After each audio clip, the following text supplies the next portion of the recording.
In this video, you'll learn how to create an eBay variation listing for beginners. By the end of this tutorial, you will be able to effectively set up a product listing that includes multiple variations, such as different sizes or colors, making it easier for customers to choose what they want. To begin, navigate to the eBay homepage and locate the Sell button at the top of the page. Click on this button to access the listing form. Once the listing form opens, you will need to select a category that best fits your product. This is important because it helps potential buyers find your listing more easily. After selecting the category, proceed to enter the title and the basic details of your product.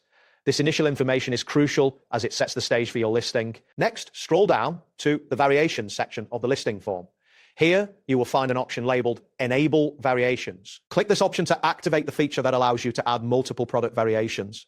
After enabling it, you will need to choose the attributes for your variations, such as size or color. This setup prepares the structure for your listing, allowing you to add specific variations that customers can choose from. After setting up the variation structure, you will need to enter each variation option separately. For each variation, assign a specific price and quantity.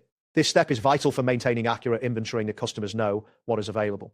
Additionally, upload images that correspond to each variation. This visual representation helps customers make informed decisions. It is also important to verify the stock numbers for accuracy to avoid overselling any item. Once you've added all the variations, take a moment to check the formatting for accuracy. Proper setup is essential to avoid any confusion for potential buyers. Misleading information can lead to customer dissatisfaction. After confirming that everything looks correct, you can move on to the final step of publishing Before posting your listing, use the preview feature to see how it will appear to customers. Confirm that the variation selector operates as expected and that all prices display correctly. Review the shipping settings to ensure they align with your selling preferences. Once you have completed this review, save your changes and click the Publish button. Functional listings significantly improve sales potential by providing clear options for buyers.